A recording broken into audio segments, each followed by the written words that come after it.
Kita semua telah diajarkan untuk berdoa dalam nama Yesus.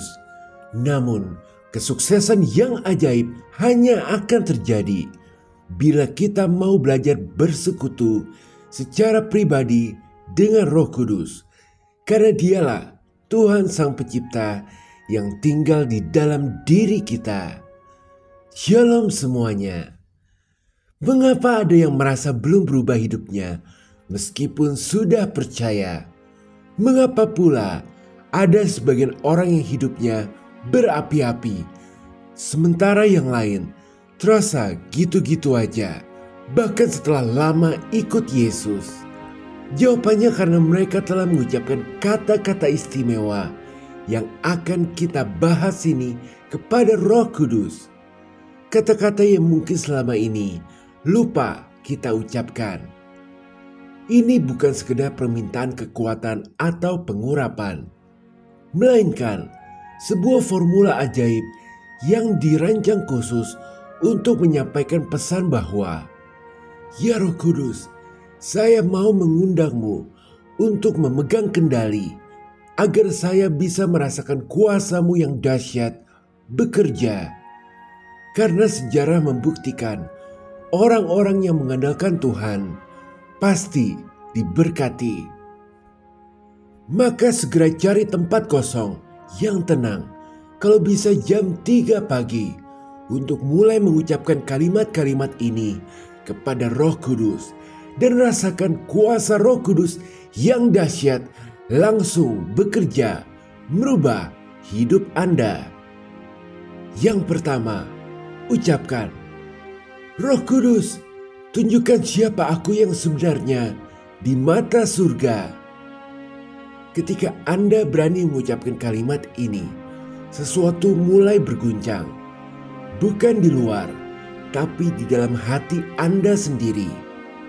Sebab Anda sedang mengundang Roh Kudus, bukan sekedar sebagai penghibur lagi, tapi sebagai penyingkap kebenaran terdalam yang dahsyat, yakni Roh kebenaran. Yesus berkata, "Tetapi apabila Ia datang, itu Roh kebenaran, Ia akan memimpin kamu ke dalam seluruh kebenaran." Yohanes 16 ayat 13. Bukan hanya kebenaran tentang Tuhan saja, tapi juga tentang diri Anda. Siapa Anda sebenarnya di balik luka, topeng, pencitraan, bahkan pelayanan kasih. Ini bukan doa yang nyaman. Roh Kudus akan menunjukkan bahwa motivasi kita kadang tak seputih yang kita kira.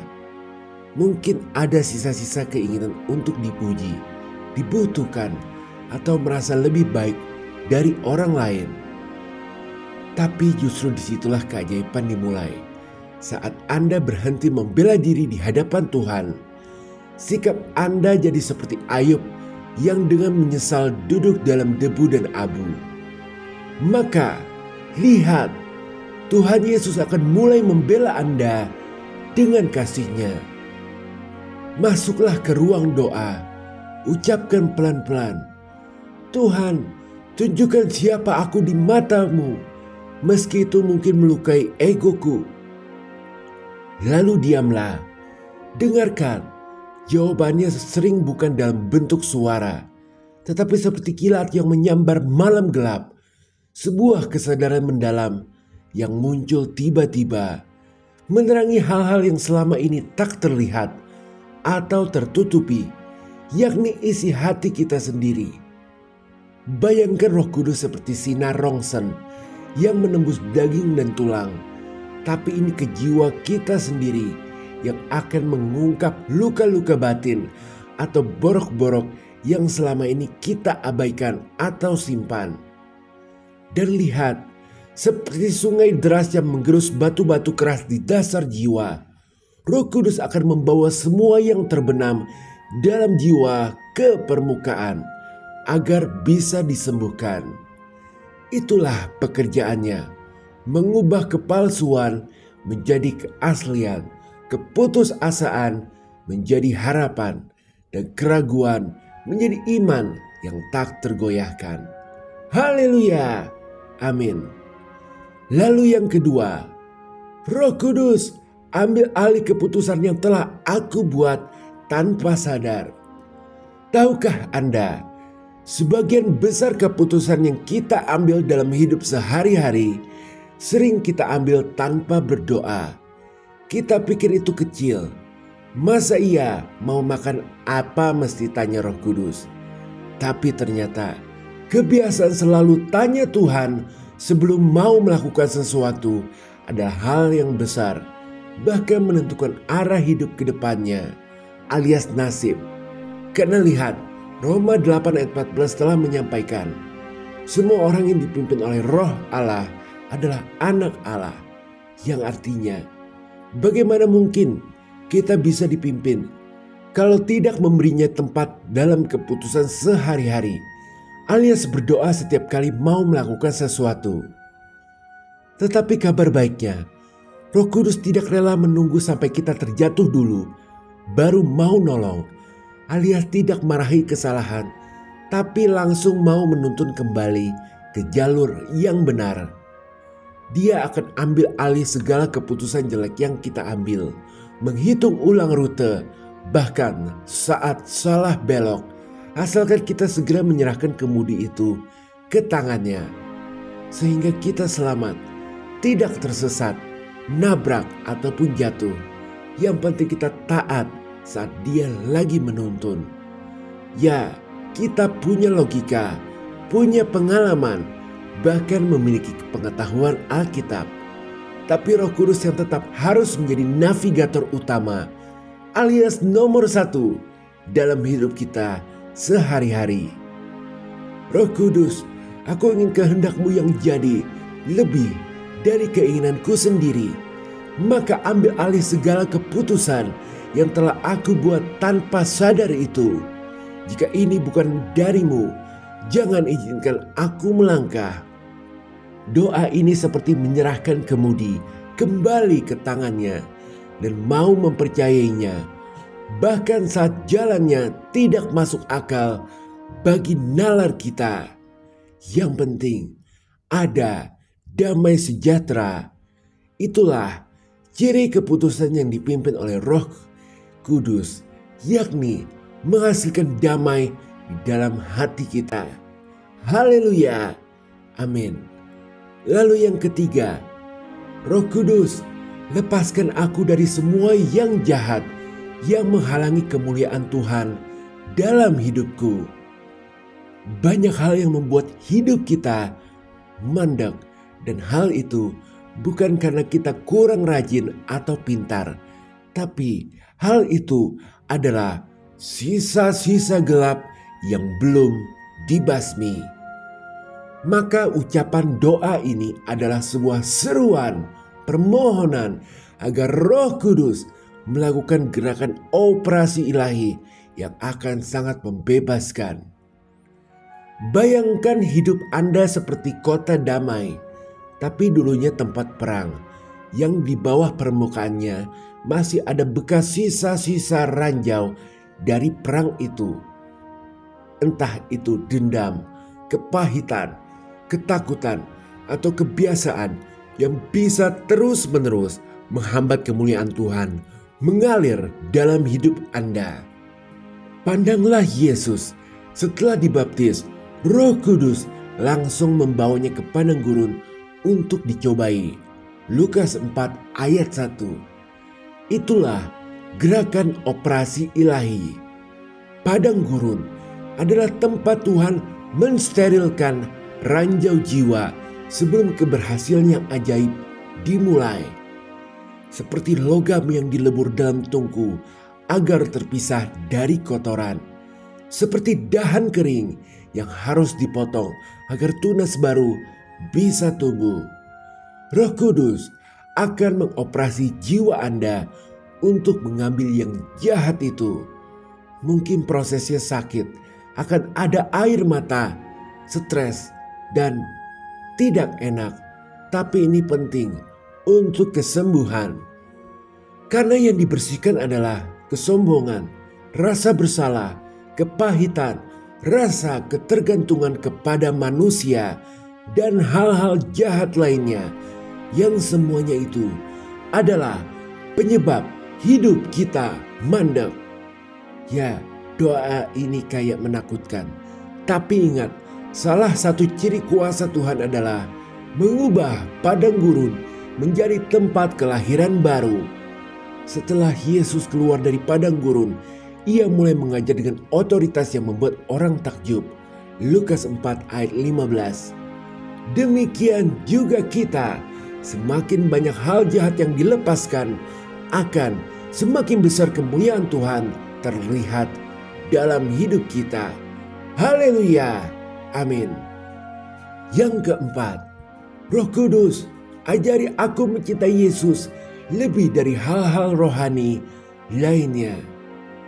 Nah, banyak orang terpikat pada nyala rohani, kayak pengalaman mistis atau emosi kebangunan. Tapi Yesus adalah api tanpa kepulan asap, kasih yang tidak memiliki efek untuk dirasakan. Roh Kudus adalah konduktor yang mengatur alat-alat rohani seperti nubuatan, pujian, pengajaran. Tetapi melodi utama tetaplah Yesus. Roh Kudus tidak datang untuk membawa kita pada pengalaman supranatural semata. Dia datang untuk satu tujuan, memuliakan Yesus. Yohanes 16 ayat 14. Maka akar dari semuanya ini adalah cinta Yesus. Bahasa roh, nubuatan, pengusiran roh jahat, pengajaran, semuanya hebat dalam Kristen. Tapi yang terpenting adalah rasa cinta kepada Yesus, Sang kebenaran, Sang jalan, dan Sang hidup. Semua boleh diambil dari kita, cuma satu yang tidak boleh, yaitu rasa cinta kepada Yesus. Katakan terus dalam pergumulan Anda, apapun yang terjadi, aku mau mengikutmu. Yesus, kasihanilah aku. Dan Anda akan merasakan sesuatu yang lebih dalam dari pengurapan, yakni hadiratnya yang adalah mujizat itu sendiri. Anda mungkin pernah merasakan pengurapan dalam ibadah, yakni rasa semangat, sukacita, atau kekuatan rohani. Tapi pengurapan bisa datang dan pergi. Tapi kalau hadiratnya adalah kehadiran Yesus yang tidak tergantung suasana hati atau lingkungan. Jadi saat Anda mengucapkan, Roh Kudus, ajari aku mencintai Yesus lebih dari hal-hal rohani, Anda akan mulai mendengar musik surgawi tanpa instrumen, melihat terang tanpa matahari, dan merasakan kasih tanpa syarat. Haleluya, amin. Maka inilah kalimat terakhir yang dahsyat. Roh Kudus, bentuk aku apapun hasilnya. Ini adalah bentuk penyerahan tertinggi, karena Anda tidak sedang mengejar hasil, tetapi kemuliaan. Anda tidak mencari berkat, tapi keselarasan dengan hati Tuhan itu sendiri. Ibrani 11 penuh dengan pahlawan iman yang tidak menerima janji di bumi, tapi Tuhan tetap menyebut mereka layak baginya.